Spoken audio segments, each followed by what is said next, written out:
बिस्मिल्लाहिर्रहमानिर्रहीम। अस्सलाम वालेकुम। मैं हूं गुलफाम चौधरी। आप देख रहे हैं मेरा फेसबुक पेज और यूट्यूब चैनल। पाकिस्तान की सियासत में आमतरीन डेवलपमेंट हो रही है और मुसलसल मुतवक्के हैं।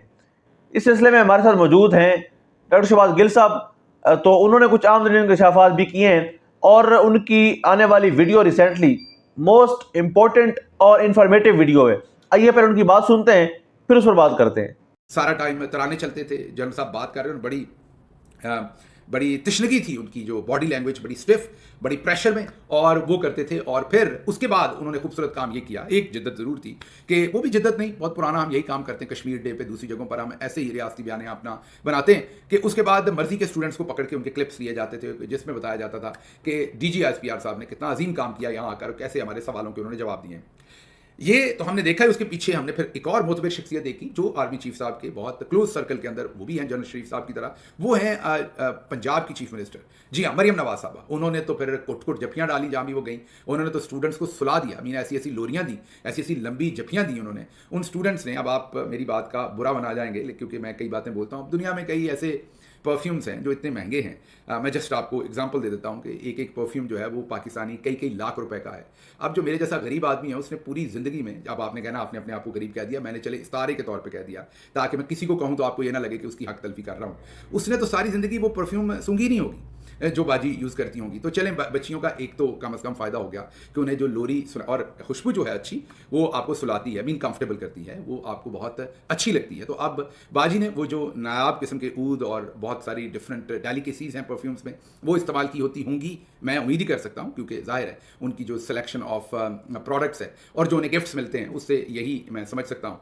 तो आप सोचिए, चले उन बच्चियों ने पता नहीं सारी ज़िंदगी उनका इंटरेक्शन होना था ऐसे परफ्यूम्स के साथ या नहीं, चले हो गया इसी बहाने। तो लोरियाँ दी बाजी ने, हर जगह पर जाके लंबी जफियाँ डाली गई, बच्चियाँ तो सो गई आगोश में आके, उन्होंने इतनी गर्माहट महसूस की, इतना कंफर्टेबल महसूस किया। और इर्द गिर्द कैमरे जो है वो फिल्में बनाते, तो वहाँ भी स्टूडेंट्स का ही हमने देखा कि कबूलियत चाहिए। अब आर्मी चीफ की भी वैसी ही वीडियोस सामने आई हैं, ये आप स्क्रीन पर आपको रख देते हैं। इनमें एक वीडियो जो है वो पूरी गूंगी है और उसमें आर्मी चीफ बात कर रहे हैं, स्टूडेंट सवाल कर रहे हैं, लेकिन कम से कम आर्मी चीफ की जो बॉडी लैंग्वेज है वो ज्यादा कॉन्फिडेंट है कंपेयर टू DGSPR जनरल शरीफ। तो जनरल शरीफ साहब से मेरी गुजारिश है कि आपने अगर गूंगी फिल्म भी जारी करनी है तो कम से कम फिर ये ध्यान में रखिए कि उसमें body language is very important.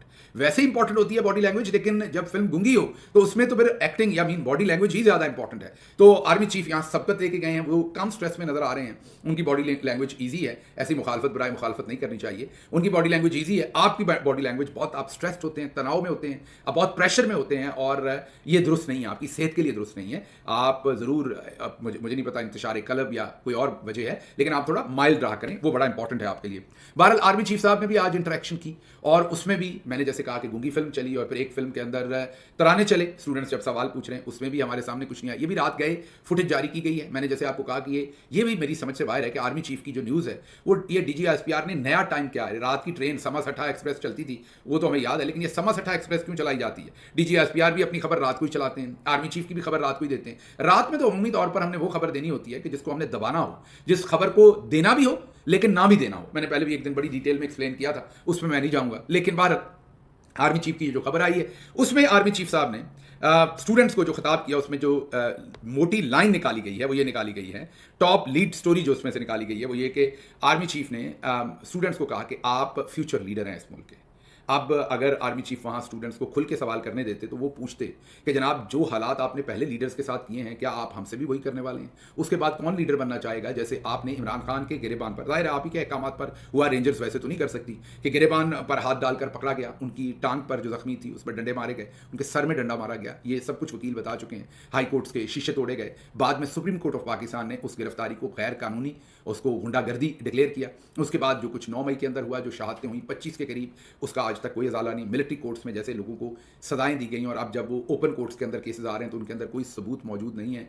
उसके बाद जो कुछ 26 नवंबर को हो गया, तो अगर इन स्टूडेंट्स को आप मौका दें सर, तो ये आपसे सवालात पूछें, आप फिर ओपनली सवालात का कम से कम जवाब दें। फिर ये स्टूडेंट ये भी जानना चाहते हैं, क्योंकि आपने कहा कि पाक फौज और अवाम का खुसूसन नौजवानों से इंतहाई मजबूत रिश्ता है, आप दुरुस्त कह रहे होंगे, लेकिन यहाँ पर मेरा सवाल आपसे ये है कि इन नौजवानों ने वोट डाला, इनमें से बहुत सारे नौजवानों ने, वो लूट लिया गया। वाज़े इशारा जो है वो आपके ऊपर है कि आपके ऑर्डर्स के साथ वो लूटा गया। इलेक्शन चोरी हुआ, फॉर्म 47 बने, ये अब स्टूडेंट्स वो जानना चाह रहे हैं और DGISPR कह देते हैं हमारा सियासत से कोई लेना देना नहीं, जिस पे 1% स्टूडेंट्स भी यकीन नहीं करते। तो क्या हल्फन कोई बता सकता है कि ये सब कुछ क्या हुआ है? अगर आपने वाकई इनके दिल जीतने हैं और आपने बयान दिया कि खलीज की कोशिश नाकाम रहेगी, तो खलीज डाल कौन रहा है? ज़ाहिर है आप डाल रहे हैं, आपकी सियासत में इन्वॉल्वमेंट डाल रही है सर। चोरों की पुष्ट बनाई आपने की, इलेक्शन लूट कर उनको दिया। ज़बाने ज़द-ए-आम है, हर चौक, हर थड़े, हर जगह पर यह बातचीत है कि फ़ौज की मदद के साथ ये सब कुछ जो है वो इलेक्शन लूटा गया और आज इलेक्शन के नताइज जो हैं वो चेंज हुए। आपको अल्लाह को हाजिर नाजिर जानकर ये इन नौजवानों को बताना पड़ेगा कि ये जो अगवा बराए बयान थे ये कौन करवा रहा था, कागजात कौन छीन रहा था, ये ज़बरदस्ती की प्रेस कॉन्फ्रेंसेस कौन करवा रहा था। आपको ये बताना पड़ेगा कि घरों में घुसकर तोड़ फोड़ कौन कर रहा था, लोगों के प्यारों को या लोगों को अगवा करके बरहना करके तशद्दुद कौन कर रहा था। ये सब कुछ जब हो रहा था तो खलीज तो बढ़ेगी ना। अब ये सारी चीज़ों से खलीज तो नहीं आएगी। आप किसी के मुंह पर रख के थप्पड़ मारेंगे तो वो वापस मुस्कुरा के तो आपकी तरफ नहीं देखेगा, उसकी आंखों में कम से कम गम, गुस्सा और आपके लिए गिला तो होगा ना। अब आप ये गिला करते हैं कि ये गिला क्यों है, ये खलीज क्यों है? तो सवाल पूछना पड़ेगा कि आप जिन नौजवानों को जीतने गए थे, क्या सदाम तरीन नौजवान नहीं है, क्या सलार काकड़ नौजवान नहीं है? बलूचिस्तान में हम नौजवानों को कहते हैं कि पहाड़ों पर चढ़ गए हैं। ये नौजवान तो पहाड़ों पर नहीं चढ़े, इन्होंने तो इलेक्शन लड़ा था। इनके साथ हमने क्या किया है? उसके बाद क्या मारंग बलूच जो है वो पाकिस्तानी नहीं है? क्या ये सब पाकिस्तान से नहीं है? क्या ये हिंदुस्तान से आए हैं? क्यों हमने ऐसे हालात पैदा किए कि आज हम इन पर शक भी करते हैं किसी पर? इन पर मेरा मतलब इन नामों पर नहीं, जो नौजवान है कि जी उनके पीछे फलां है, उनके पीछे फलां। हमने ऐसा इन्वायरमेंट ही क्यों खड़ा किया?